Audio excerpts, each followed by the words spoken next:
आज हम लोग पढ़ाई करेंगे एनर्जी टॉपिक के बारे में। तो अगर देखा जाए कि एनर्जी होता क्या है ना? एनर्जी किसको कहते हैं?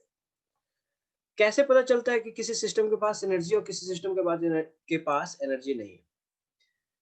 देखो, अगर हम थके हुए रहते हैं तो हम लोग कहते हैं ना कि हमारे पास एनर्जी नहीं है। क्यों? क्योंकि हम कुछ काम नहीं कर सकते, राइट? इसका मतलब सीधे-सीधे शब्दों में कहा जा सकता है कि एनर्जी क्या है? Capacity to do work. मतलब अगर आपके पास काम करने का कैपेबिलिटी है, कैपेसिटी है, इसका मतलब आपके पास एनर्जी है और अगर नहीं है, इसका मतलब आपके पास एनर्जी नहीं है ना? तो 9th क्लास में भी ये चीज़ पढ़े होंगे और अभी भी वही चीज़ है, डेफिनिशन तो सेम रहेगा क्या कि capacity capacity of doing work capacity of doing work is energy, ठीक है?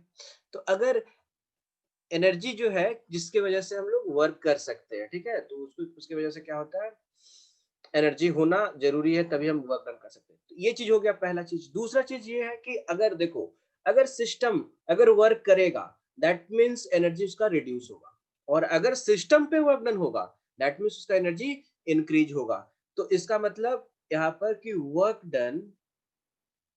डन बाय द सिस्टम, ठीक है? किसी सिस्टम के वजह से अगर वर्क डन होगा, तो क्या होगा? Decreases it's energy decreases it's energy, ठीक है?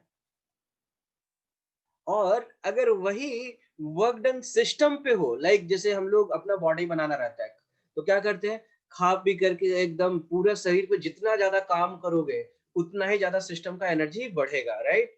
तो ये तो अपना बॉडी का सिस्टम की बात हम कर रहे हैं, है ना? इसी तरीके से मैकेनिक्स में भी वही सेम चीज़ होता है, ठीक है? वहाँ पर भी आपको देखेंगे कि अगर सिस्टम पे अगर आप वर्क डन करोगे, तो एनर्जी सिस्टम का बढ़ रहा होगा। अगर सिस्टम के द्वारा अगर वर्क डन हो रहा होगा, तो एनर्जी घट जाएगा सिस्टम का, ठीक है? तो यहाँ पे हम लोग लिख लेते हैं नेक्स्ट कि work done by the system हो गया, ऑन द सिस्टम, ठीक है? सिस्टम पे अगर वर्क डन होगा तो क्या होगा? Increases it's energy increases it's energy, ठीक है? तो ये चीज़ हो गया। अब मैकेनिक्स में एनर्जी का कहाँ यूज़ होगा? जैसे देखो बहुत तरह की एनर्जी होता है। हीट एनर्जी हो गया, लाइट एनर्जी हो गया, साउंड एनर्जी हो गया, बहुत सारे तरह के जियोथर्मल एनर्जी जितने भी बहुत सारे के तरह के एनर्जी होते हैं। लेकिन जो मेनली हम फिज़िक्स में पढ़ते हैं, वो किस चीज़ के बारे में पढ़ते हैं? तो मैकेनिकल एनर्जी के बारे में पढ़ते हैं। तो ये मैकेनिकल एनर्जी कैसा एनर्जी है? तो ये एक ऐसा एनर्जी है जो कोई भी सिस्टम पोजेस करता है, उसके पास होता है bye virtue of its motion and bye virtue of its position, right? देखो जैसे अगर मान लिया जाए कि अगर मान लो यहाँ पर एक स्प्रिंग है, ठीक है? और ये स्प्रिंग अपने नेचुरल लेंथ में नहीं है, कॉम्प्रेस्ड है, ठीक है? और ब्लॉक को यहाँ पर आप होल्ड करके रखे हुए हो, अपने हैंड से यहाँ पर होल्ड करके रखे हुए हो इस तरीके से। तो क्या होगा कि ये बॉडी मूव नहीं कर पाएगा। अब अगर ये बॉडी मूव नहीं कर पा रहा है क्योंकि आप इसको हैंड के से इसको रोके हुए हो और ये क्या है अभी कॉम्प्रेस्ड सिचुएशन में, ठीक है ना?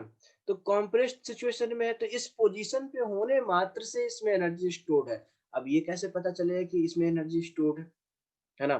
तो जैसे ही आप हाथ हटाओगे, ये ब्लॉक जो है इस पे फोर्स लगेगा स्प्रिंग फोर्स, राइट? और इस स्प्रिंग फोर्स की वजह से इसमें डिस्प्लेसमेंट होगा, राइट? तो मतलब डिस्प्लेसमेंट फोर्स के प्रेजेंस में हुआ इसका मतलब क्या हो रहा है? वर्क डन हो रहा है। तो वर्क डन क्यों कर रहा है? क्योंकि इसको इस पोजीशन पे होल्ड करके रखा गया है। तो इस तरह के एनर्जी को हम लोग क्या कहते हैं? क्या कहते हैं? Mechanical energy. तो एक तो ये एनर्जी हुआ, दूसरा एनर्जी देखो, जैसे अगर मान लिया जाए आप अपने हाथ में एक बॉल लो, ठीक है? और उसको एक बहुत तेज मतलब फोर्स लगा करके आप कुछ वेलोसिटी दे दो, ठीक है? एक बॉल को आप वेलोसिटी दे दो 10 मीटर पर सेकंड और उसको छोड़ दो। तो वो कुछ हाइट तक जाएगा और उसके बाद फिर वापस नीचे आएगा, राइट? तो कहीं न कहीं वो अगर ऊपर जा रहा है दैट मीन्स वो वर्क डन कर रहा है, राइट? तो वर्क डन तभी कर रहा है ना जब उसको वेलोसिटी दिए हो। तो इसका मतलब अगर कोई भी सिस्टम जिसके पास वेलोसिटी है, ठीक है? तो वो अपने साथ एनर्जी लेकर के घूम रहा है। आप दौड़ रहे हो इसका मतलब आपके पास एनर्जी है, राइट? तो ये चीज़ हम लोग यहाँ पर मैकेनिकल एनर्जी में देखते हैं, ठीक है? तो इसको हम लोग लिख सकते हैं energy possessed by an object by an object, कैसे? तो by virtue of its motion, by virtue of its motion at the same time, and by virtue of its motion and its position or configuration, ठीक है, its position, ठीक, position is mechanical energy, ठीक है। अब आप इसको थोड़ा सा और बढ़ाते हैं आगे, ठीक है, आगे बढ़ाते हैं और देखते हैं नेक्स्ट टॉपिक कौन सा है। हाँ, वैसे आप लोग 9th क्लास में भी ये चीज को कवर किए होंगे कि मैकेनिकल एनर्जी दो तरह के होते हैं, ठीक है, कौन कौन? तो काइनेटिक एनर्जी और पोटेंशियल एनर्जी, है ना। मैकेनिकल एनर्जी दो तरह के होते हैं, कौन कौन? तो एक होता है, इसका टाइप्स जो है वो कितने हो गए? दो। कौन कौन? फर्स्ट होगा kinetic energy, and the second one will be potential energy,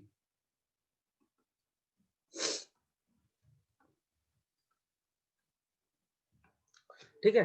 तो अभी एक एक करके हम इन दोनों टाइप्स ऑफ एनर्जी के बारे में पढ़ेंगे कि ये पोटेंशियल एनर्जी क्या होता है और काइनेटिक एनर्जी क्या होता है, ये दोनों चीज पढ़ाई करेंगे। और इसके साथ साथ हम लोग देखेंगे कि जैसे देखो, कह रहे हैं ना हम लोग कि capacity of doing work is energy. तो इसका मतलब, अच्छा देखो, एनर्जी का भी यूनिट जो होता है, इसका भी ऐसा यूनिट जो होगा वो क्या होगा? ये भी जूल होता है इसका यूनिट, ठीक है। और साथ साथ ये भी एक स्केलर क्वांटिटी है। और वर्क के केस में भी देखा जाए तो वर्क भी एक स्केलर क्वांटिटी होता है, और इसका भी यूनिट, ऐसा यूनिट क्या होता है? जूल होता है। तो कहीं ना कहीं वर्क और एनर्जी में कोई कनेक्शन है, ठीक है।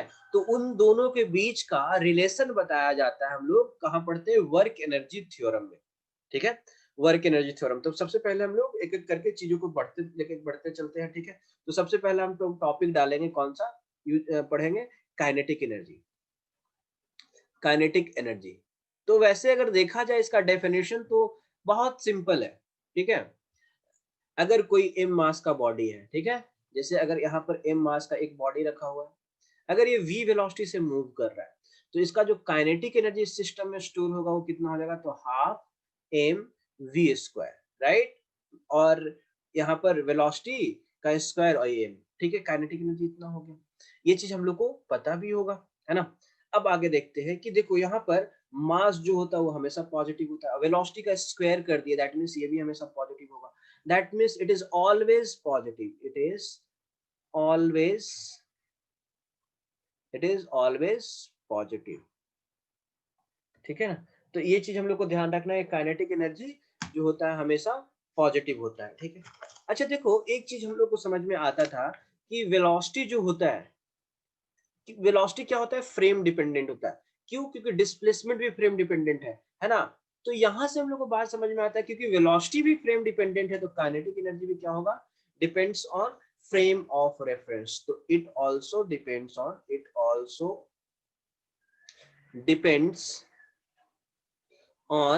फ्रेम ऑफ रेफरेंस, ठीक है। तो इतना अभी फिलहाल के लिए हम लोग जानते हैं, ठीक है, कि ये, और ये भी क्या होता है? एक स्केलर क्वांटिटी होगा, स्केलर क्वांटिटी है, ठीक है, स्केलर क्वांटिटी हो गया। और ये हमेशा पॉजिटिव तो रहेगा, इस साथ साथ यूनिट की अगर हम बात करेंगे तो यूनिट यहाँ पर भी आप जस्ट लिख सकते हो, ऐसे जूल होगा। क्लियर है? तो ये सब चीज सब समझ में आ गया हम लोग को, तो हम लोग आगे बढ़ते हैं। अब काइनेटिक एनर्जी का रिलेशन क्या होता है मोमेंटम के साथ, वो भी हम लोग देख लेते हैं, ठीक है। Relation between kinetic energy and momentum, ठीक है। काइनेटिक एनर्जी और मोमेंटम के बीच में क्या कनेक्शन है उसको अभी हम लोग देख लेते हैं, ठीक है। देखो, काइनेटिक एनर्जी का क्या फॉर्मूला हुआ? तो काइनेटिक एनर्जी इक्वल टू होता है half m v square. And momentum और इन दोनों में ही क्यों रिलेशन दिखा रहे हैं? क्योंकि ये भी क्या है? मास और वेलोसिटी, यही दो चीजों पे डिपेंडेंट है, राइट। तो इन दोनों के बीच में क्या कनेक्शन? तो मोमेंटम को हम लोग पी से रिप्रेजेंट कर लेते हैं अगर, ठीक है। तो अब हम लोग आगे देखते हैं। आगे ये होगा कि देखो यहाँ पर काइनेटिक एनर्जी का जो फॉर्मूला है क्या है? हाफ एम वी स्क्वायर, ठीक है, यहाँ पर हाफ एम वी स्क्वायर। एक काम करते हैं, ऊपर में एम से मल्टीप्लाई कर देते हैं और नीचे में भी एम से मल्टीप्लाई कर देते हैं, तो ऊपर में क्या आ जाएगा, एम वी का स्क्वायर डिवाइडेड बाई 2m। तो एम वी की जगह हम लोग लिख सकते हैं क्या, पी स्क्वायर अपॉन 2m। तो यहाँ से हम लोग का रिलेशन आ गया, kinetic energy is equal to क्या, पी स्क्वायर अपॉन 2m। तो ये आ गया आपका काइनेटिक एनर्जी और मोमेंटम के बीच में रिलेशन। ठीक है, चलो अब हम लोग नेक्स्ट सिचुएशन देखते हैं। ठीक है, चलो एक बहुत सिंपल सा क्वेश्चन कर लेते हैं। ठीक है, जस्ट की काइनेटिक एनर्जी का को अप्लाई करके एक क्वेश्चन कर लेते हैं, है ना। क्वेश्चन ये है कि a man if a man increases his speed increases his speed, ठीक है, by 2 meter per second, by 2 meter per second, his kinetic energy is doubled।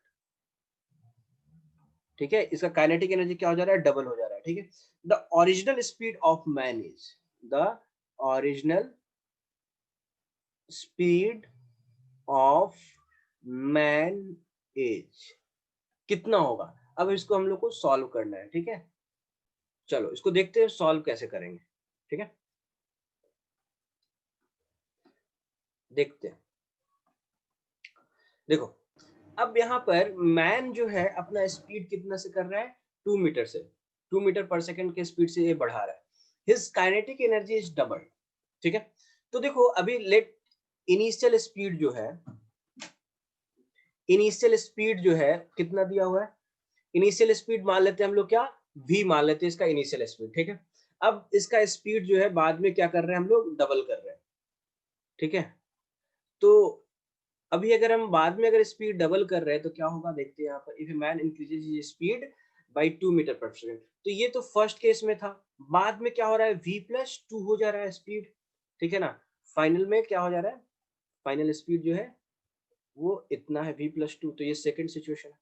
अब original speed of man is तुमसे पूछ रहा है, दैट मीन्स आपको v का value निकालना। अब क्या हो रहा है कि काइनेटिक एनर्जी जो इनिशियल था, ठीक है, और जो काइनेटिक एनर्जी फाइनल की बात करेंगे तो काइनेटिक एनर्जी का जो फाइनल वैल्यू है वो क्या हो रहा है, पहले वाले वैल्यू से डबल हो गया। अब इसमें हम लोग को कुछ करना नहीं है, बस ये फॉर्मूला जो आया इसमें हम लोग को वैल्यू पुट करना है, 2m, और शुरुआत में वेलोसिटी क्या था, v स्क्वायर, और बाद में क्या हो जाएगा, हाफ m, और v की जगह पे v प्लस 2 का होल स्क्वायर। तो इस तरीके से अगर आप सॉल्व करोगे तो आपको यहाँ पर एक रिलेशन मिलेगा। देखो इधर सारा कुछ कैंसिल आउट होने वाला है, m भी कैंसिल आउट होगा, तो इधर होगा v square is equal to v plus 2 का होल स्क्वायर। तो इधर तो रहेगा ही, साथ साथ ये जो 2 है वो इधर आ जाएगा। तो इस तरीके से √2v is equal to v plus 2, right. तो यहाँ से √2 minus 1 times v is equal to 2, और फिर यहाँ से आप लोग v का वैल्यू आराम से निकाल सकते हो, 2 डिवाइडेड बाई √2 माइनस 1। ठीक है, तो ये सब चीजें हो गए जिसके थ्रू हम लोग आराम से काइनेटिक एनर्जी का फॉर्मूला यूज करके देख लिए कि हाँ बहुत डिफिकल्ट नहीं है। कभी कभी इसमें और क्वेश्चन क्या आ सकता है कि ऐसे कर सकते हैं कि अगर इफ मोमेंटम इज डबल, अगर मोमेंटम मान लिया ऐसे हो गया, इफ मोमेंटम इज डबल, ठीक है, मोमेंटम अगर डबल हो गया, keeping mass constant, keeping mass constant, ठीक है, तो find ratio of kinetic energy. ठीक है, find find final final kinetic energy.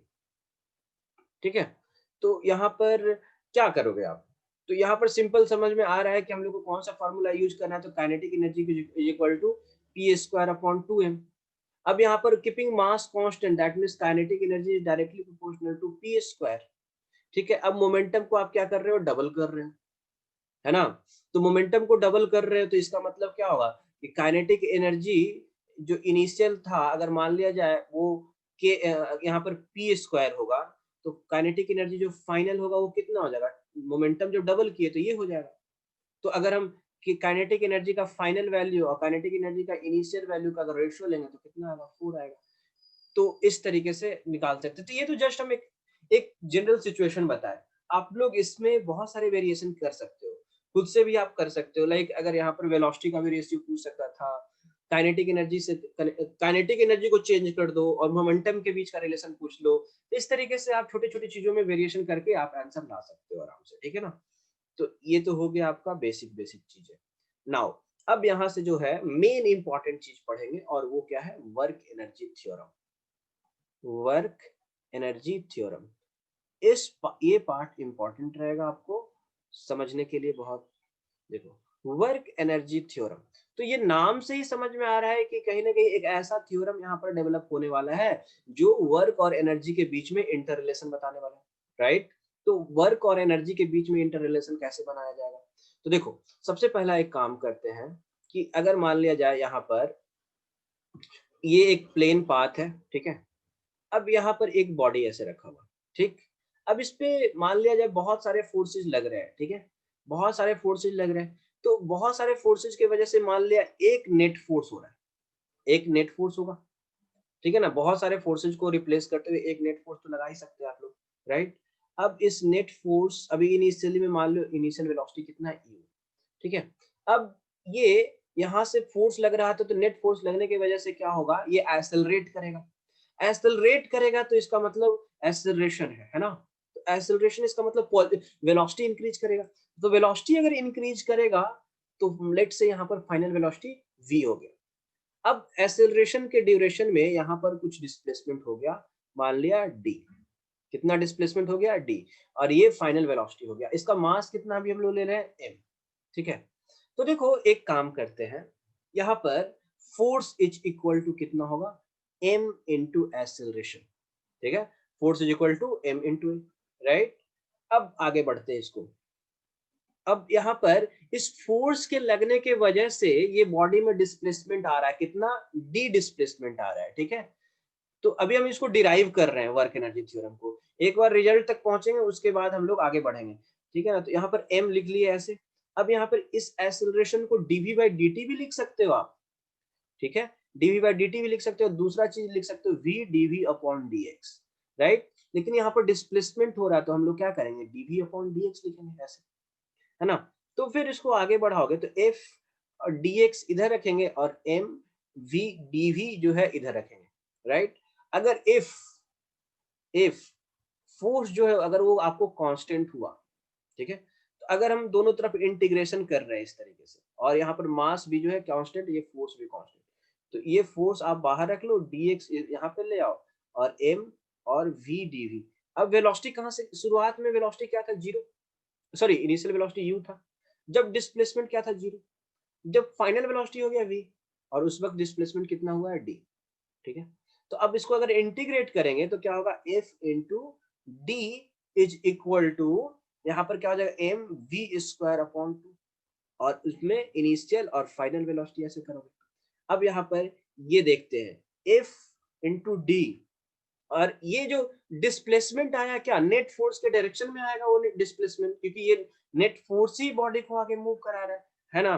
तो ये चीज हो गया, इधर क्या हो जाएगा, तो m, और यहाँ पर अपर लिमिट और लोअर लिमिट आप पुट करोगे तो v square minus u square, ठीक है। तो यहाँ पर ऐसे लिख सकते हैं f net into d is equal to m b square by two minus m u square by two, है ना। अब यहाँ पर बात समझने का, यहाँ इस ये जो सेंटेंस फाइनल आ गया, यहाँ से ही हम लोग फाइनल रिजल्ट तक पहुंचेंगे। देखो ये m b square by two क्या है, half m b square, kinetic energy का फाइनल वैल्यू, काइनेटिक एनर्जी का फाइनल वैल्यू। ये क्या है, काइनेटिक एनर्जी का इनिशियल वैल्यू, और यहाँ पर एफ नेट डी क्या है, नेट वर्क डन, ठीक है। तो ये है आपका वर्क एनर्जी थ्योरम, कि जितने भी सिस्टम पे फोर्सेज लग रहे हैं, ठीक है, जितने भी फोर्सेज लग रहे हैं उन सारे फोर्सेज के due to net work done आपको कैलकुलेट करना है, ठीक है। और net work done will be equal to change in kinetic energy of the system, मतलब सारे फोर्सेज लग करके। तो इसको हम लोग लिख सकते हैं कि net work done by all forces acting on a system, acting on an object भी लिख सकते हैं यहाँ पर, on an object is equal to change in its kinetic energy, ठीक है, change in its kinetic energy, ठीक है। तो ये हो गया आपका, यही है आपका वर्क एनर्जी थ्योरम, ठीक है। वर्क एनर्जी थ्योरम आपका ये हो गया है ना। अब आगे हम लोग बात करते हैं कि इसमें और क्या क्या चीजें सीखा जा सकता है, ठीक है ना। ये तो अभी हम लोग का एक डेरिवेशन हो गया। अब क्या ये फॉर्मूला कब कहाँ कहाँ एप्लीकेबल है, तो देखो एक चीज मैं बताता हूँ कि ये आपको फोर्स जो होगा वो कोई भी तरह का फोर्स हो, इंटरनल हो, एक्सटर्नल हो, है ना, कंजर्वेटिव हो, नॉन कंजर्वेटिव हो, सूडो फोर्स हो, सारे फोर्सेज के ड्यू टू जो वर्क डन होगा, दैट जैसे work done by external forces, ठीक है, plus work done by internal forces, ठीक, फिर work done bye pseudo force को भी इंक्लूड कर लो, फिर work done by any other constant force, जैसे कहते हैं ना कि इस बॉडी, ये जो ब्लॉक है इस पे 10 न्यूटन फोर्स लग रहा था इधर, ठीक है। तो इंटरनल एक्सटर्नल तो चल ही रहा है, साथ साथ कोई कुछ इधर से कोई और भी अगर कोई फोर्स लगा, तो सारे फोर्सेस के ड्यू टू जो वर्क डन होगा that will be equal to net change in kinetic energy, ठीक है। तो ये हो गया आपका वर्क एनर्जी थ्योरम। चलो ठीक है, इस पे भी हम लोग कुछ बेसिक क्वेश्चंस कर लेते हैं जिससे हम लोग को आइडिया लग जाए कि हाँ बहुत डिफिकल्ट ये चीज नहीं है ना। देखो चलो एक क्वेश्चन करते हैं हम लोग। ओके, क्वेश्चन ये है कि the block is moved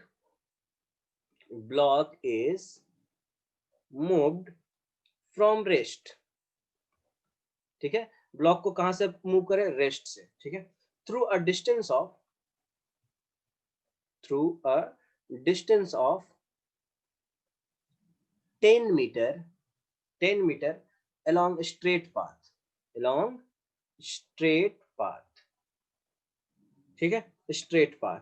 mass of block दिया हुआ कितना, मास ऑफ ब्लॉक जो है वो कितना दिया हुआ है, 5 kg, ठीक है, 5 kg, and and force acting on it is force acting on it is कितना है, 20 न्यूटन, ठीक। अब आपसे पूछ रहा है कि and if kinetic energy acquired, ठीक है, kinetic energy acquired by block is 40 joule, ठीक है। आपसे पूछ रहा है कि what is angle between what is angle between what is angle between the path of angle between the path and force, ठीक है, क्या एंगल होगा पाथ और फोर्स दोनों के बीच में, ठीक है ना। देखो अब यहाँ पर ये क्वेश्चन जो आ गया उसको हम लोग थोड़ा समझते हैं। एक ब्लॉक कहाँ से मूव कर रहा है, रेस्ट से मूव कर रहा है। ब्लॉक जो है वो इनिशियल वेलोसिटी कितना है, 0 है, ठीक है।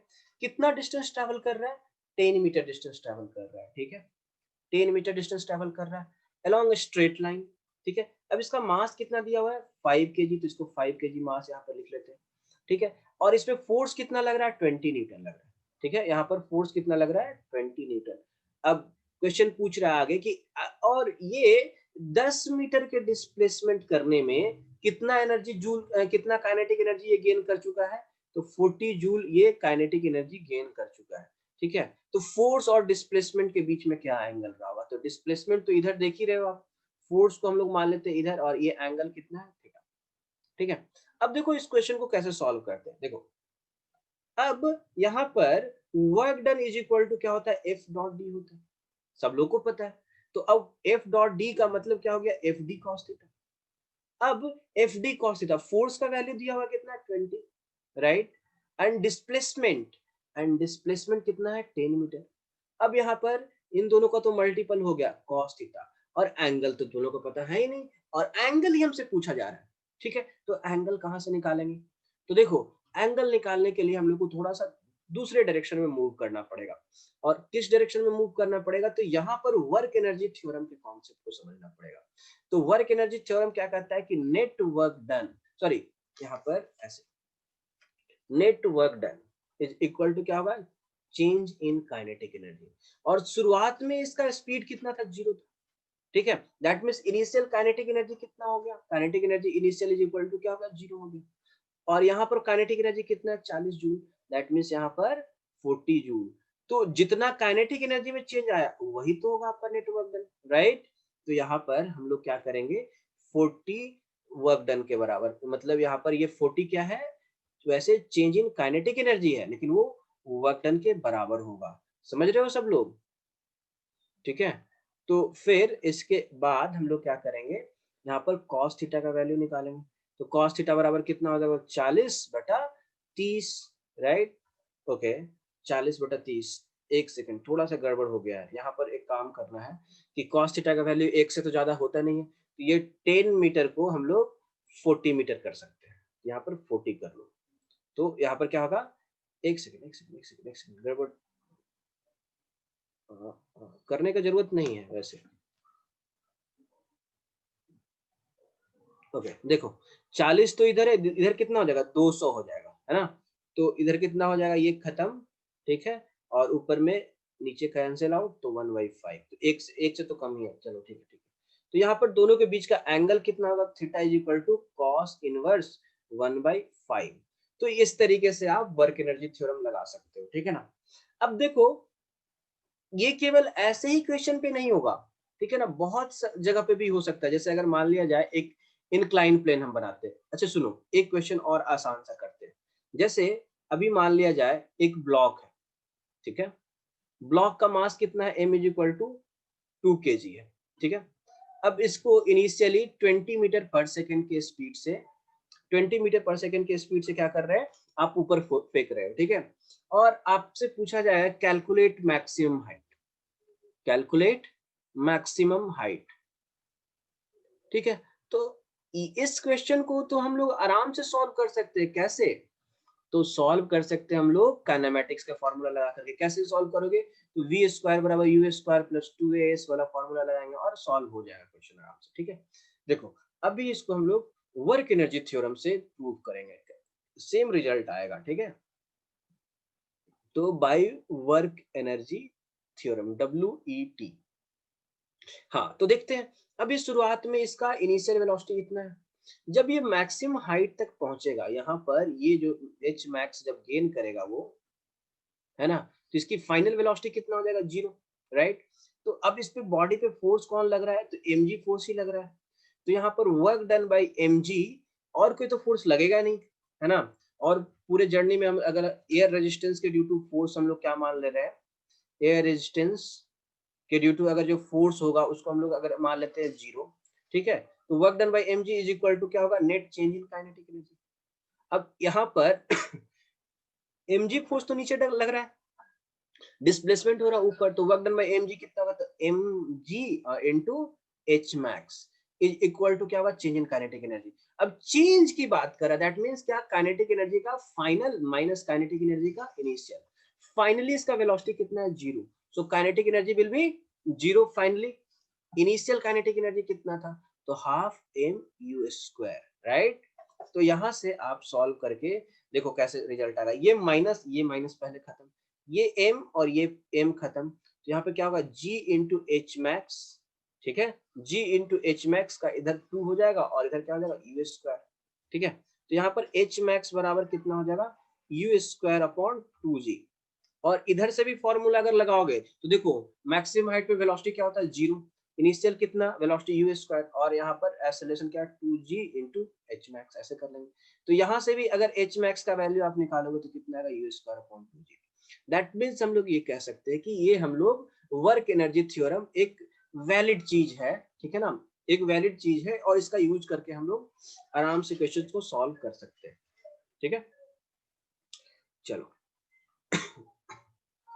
चलो अब हम लोग नेक्स्ट में बढ़ते हैं, ठीक है।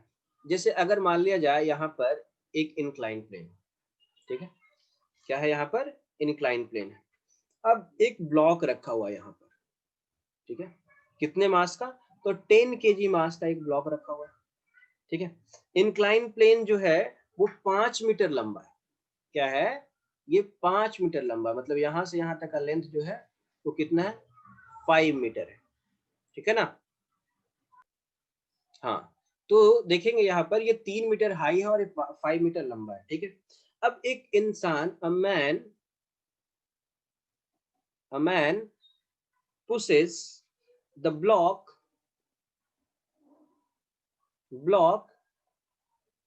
parallel to the incline,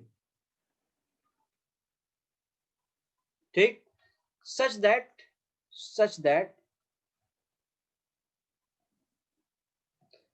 it slides down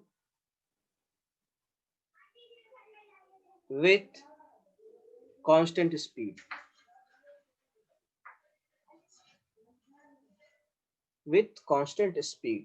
ठीक है। और यहाँ पर कोफिशिएंट ऑफ काइनेटिक फ्रिक्शन कितना, कोफिशिएंट ऑफ फ्रिक्शन जो दिया हुआ है वो कितना है, 0.1, ठीक है ना। अब आपसे पूछ रहा है कि find work done by man. पहला क्वेश्चन पूछ रहा है आपसे क्या, कि find work done by man, ठीक। दूसरा क्वेश्चन पूछ रहा है कि वर्क डन बाय ग्रेविटी। तीसरा क्वेश्चन आपसे पूछा जा रहा है कि work done by the surface on block, मतलब work done by surface on block, ठीक। इस तरीके से आपको फोर्थ क्वेश्चन पूछा जा रहा है कि work done by resultant force on the block, ठीक है, work done bye F resultant, ठीक है। And the fifth one will change in kinetic energy, ठीक है ना। इस तरीके से एक क्वेश्चन बना दिया गया। अब इसको हम लोग को सॉल्व करना है, कैसे सॉल्व करेंगे उसके बारे में हम लोग को थोड़ा सोचना है, ठीक है ना। स्टेप बाय स्टेप चलते हैं। देखो, सबसे पहला इंपॉर्टेंट चीज है ना कि ये एंगल का पता होना, ठीक है। अगर ये एंगल को थीटा आप मानते हो तो ये हो गया आपका परपेंडिकुलर, ये हो गया हाइपोटेनस, तो साइन थीटा यहाँ पर क्या होगा, परपेंडिकुलर बाय हाइपोटेनस। तो यहाँ से साइन थीटा अगर इतना है तो कॉस थीटा बराबर कितना हो जाएगा, ऑब्वियस बात है 4/5। तो साइन थीटा और कॉस थीटा का वैल्यू आपको पता चल गया यहाँ पर, ठीक है। अब एक एक करके चलते हैं कि हम लोग को सॉल्व क्या क्या करना है, ठीक है। अब यहाँ पर सबसे पहले क्या कर रहा है, मैन ऑन ब्लॉक। तो यहाँ पर फोर्स मैन के द्वारा कितना लगाया जा रहा है, ठीक है। फोर्स जो है मैन के द्वारा कितना लगाया जा रहा है, हमको ये चीज सोचना है। तो कितना फोर्स लगाया जा रहा होगा, यहाँ पर देखो एक चीज समझते हैं, ठीक है। देखो जब ये स्लाइड कर रहा है, और स्लाइड कर रहा है क्या, कांस्टेंट स्पीड से स्लाइड कर रहा है, ठीक है। तो इस पे नीचे जो लगेगा वो क्या लगेगा, mg sin थीटा लगेगा फोर्स, ठीक है। तो mg sin थीटा जब लगेगा नीचे की तरफ, तो ऊपर में लगेगा क्या, फ्रिक्शन फोर्स, है ना। फिर भी ये स्लाइड कर रहा होगा। अब यहाँ पर slide down with constant speed दिया हुआ है, slide down with constant speed, जब स्पीड जो है वो क्या है, कांस्टेंट है, तो इसका मतलब एफ नेट कितना होगा, एफ नेट तो जीरो होगा। एफ नेट जीरो होने का मतलब कि जो मैन जो फोर्स लगा रहा है, ठीक है, man pushes the block parallel to the inclined plane, तो ये जो मैन को फोर्स लगाना पड़ेगा वो एफ इधर लगाना पड़ेगा, ठीक है। तो वो कितना होगा उसके बारे में अभी हम लोग को देखना है, ठीक है ना। एंड देन जैसे ही वो क्लियर हो गया आपका काम हो गया, ठीक है। तो यहाँ पर एफ नेट जीरो, इसका मतलब क्या, एफ प्लस ये फ्रिक्शन फोर्स का वैल्यू कितना होगा, तो mu M G cos theta. कैसे है ये बात पता है आप लोगों को, क्या क्या नॉर्मल रिएक्शन जो होगा इधर वो कितने के बराबर होगा, तो एम जी कॉस थीटा के बराबर होगा, है ना। और कोफिशिएंट यहाँ पे म्यू दिया हुआ, and this will be equal to कितना होगा, यहाँ पर एम जी साइन थीटा होगा। तो यहाँ पर फोर्स, अप्लाइड फोर्स के बारे में देख लेते हैं, यहाँ पे अप्लाइड फोर्स कितना हो रहा है, तो M G sine theta minus mu cos theta, correct. अब mg का वैल्यू निकालो, कितना दिया हुआ, मास कितना दिया हुआ यहाँ पर 10 kg दिया हुआ, तो 10 into 10, और साइन थीटा का वैल्यू कितना है 3/5 माइनस यहाँ पर कितना हो जाएगा 0.1 into 4/5, तो 0.1 मल्टीप्लाई बाई 4 डिवाइडेड बाई 5, ये हो गया आपका रिजल्ट, राइट। तो यहाँ पर आगे आप बढ़ोगे तो 100 इधर, 3/5 माइनस यहाँ कितना हो जाएगा 4, बट ऊपर में हो जाएगा 0.4/5, है ना। तो कितना हो जाएगा ऊपर में 100 मल्टीप्लाई बाई 2.6/5, राइट, 2.6/5। तो अब यहाँ पर रिजल्ट कैसे लाएंगे, तो इसको कट कर दो ऐसे, कितना हो जाएगा ऊपर में 20, तो 5.2 आ जाएगा, 52 न्यूटन आ जाएगा यहाँ पर, है ना। 52 न्यूटन आ गया क्या, अप्लाइड फोर्स। और डिस्प्लेसमेंट हम कितना लाए हैं वो भी देख लेते हैं। यहाँ पर डिस्प्लेसमेंट हम लोग ये है along the plane 5 मीटर से डिस्प्लेसमेंट किए, ठीक है। अब देखो यहाँ पर सिचुएशन क्लियर हो गया, कुछ भी टेंशन लेने का जरूरत नहीं है। यहाँ पर 52 न्यूटन जो है वो ऊपर के डायरेक्शन में लग रहा है, राइट। 5 मीटर का जो डिस्प्लेसमेंट वो नीचे की तरफ लग रहा है। दोनों के बीच में एंगल कितना है, 180 डिग्री है। तो जो वर्क डन बाय मैन होगा, sorry, work done by man होगा वो कितना हो जाएगा, तो -52, ठीक है, और मल्टीप्लाई बाय 5, -52 मल्टीप्लाई बाय कितना हो जाएगा, 260 जूल आंसर आ जाएगा, ठीक है। तो पहला क्वेश्चन इस तरीके से हम लोग क्लियर कर लिए। अब उसके बाद नेक्स्ट क्वेश्चन क्या है, नेक्स्ट क्वेश्चन है वर्क डन बाय mg, ठीक है। तो हम लोग को सिंपल समझना है ये बात कि mg फोर्स लग किधर रहा है। mg फोर्स तो लगेगा आपका नीचे की तरफ, किधर लगेगा, नीचे की तरफ लगेगा, ठीक है ना। mg फोर्स किधर लगेगा, नीचे की तरफ, वर्टिकली डाउनवर्ड। और वर्टिकली डाउनवर्ड डायरेक्शन में डिस्प्लेसमेंट सा कितना हुआ, 3 मीटर से। तो सिंपल, अगर वर्क डन बाय mgh लिख दोगे, work done by weight force, अगर सेकंड में अगर वर्क डन बाय mg लिखोगे तो कितना लिखोगे, mg into H, mg into H, और mg कितना 10 इंटू 10 इंटू हाइट कितना था 3 मीटर। तो यहाँ से आपका आ गया क्या, 300 जूल। तो ये चीज हम लोग को समझ में आ गया, है ना। अब इसके बाद नेक्स्ट स्टेप में पूछ रहा है, अब इसमें नेक्स्ट स्टेप में क्या पूछ रहा है ना, वर्क डन बाय mg हो गया।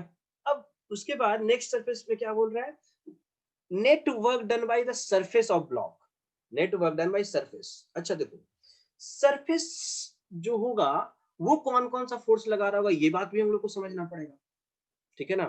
तो देखो यहाँ पर दोबारा से हम लोग डायग्राम बनाते हैं। देखो ये है इंक्लाइन प्लेन, इस पे है ब्लॉक, ठीक है। अब इतना समझ में आया कि 52 न्यूटन तो इधर लग रहा है, फ्रिक्शन फोर्स इधर लग रहा है, और mg sin थीटा जो है वो इधर लग रहा है, ठीक।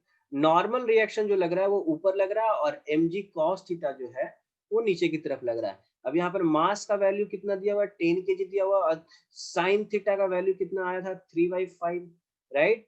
एंड cos थीटा का वैल्यू जो कुछ भी ऊपर से निकाल के लाए हैं सब कुछ यहाँ पर लिख ले रहे हैं इस तरीके से। म्यू का वैल्यू कितना था, 0.1 था, ठीक है। और यहाँ से यहाँ तक का जो लेंथ था वो कितना था, 5 था, ठीक है।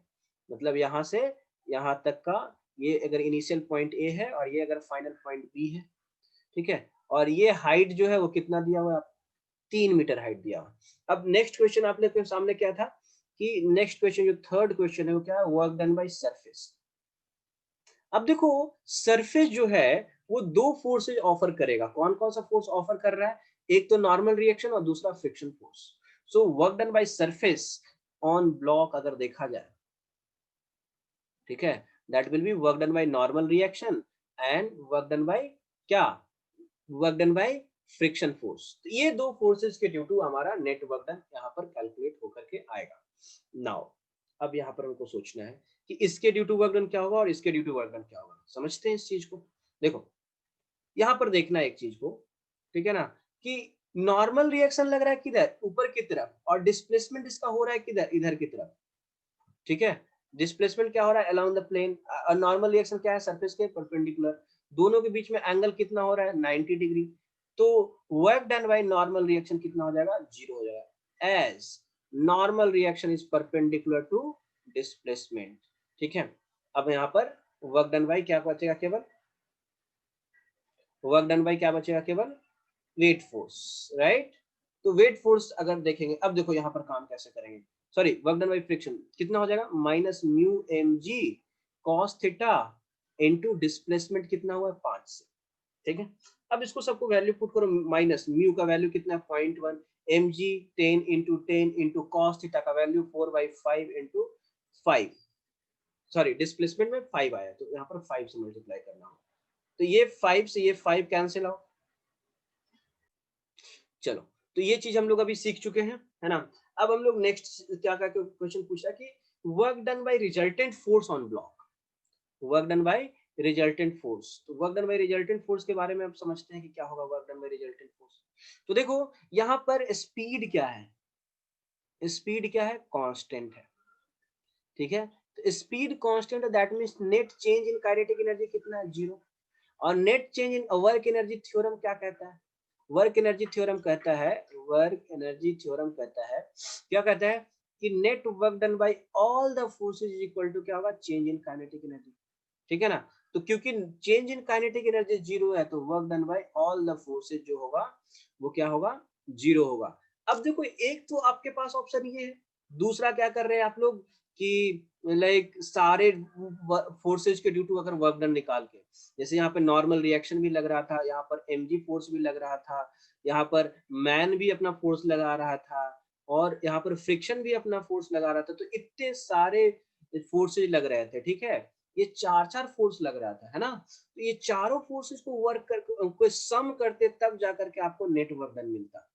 ठीक है, और अगर आप वर्क एनर्जी थ्योरम जानते हो तो डायरेक्ट आप इसको यहाँ पर काम कर सकते हो, और डी ऑप्शन का, डी क्वेश्चन का आराम से आंसर रिजल्टेंट क्या लिख सकते हैं, यहाँ पर जीरो लिख सकते हैं। ठीक है, एक तो ये चीज हो गया, और दूसरा क्वेश्चन जो ई क्वेश्चन में पूछा गया क्या कि change in kinetic energy, change in kinetic energy कितना हो जाएगा, जीरो हो जाएगा अपने लॉजिक से। क्यों, क्योंकि स्पीड क्या है यहाँ पर, कांस्टेंट है।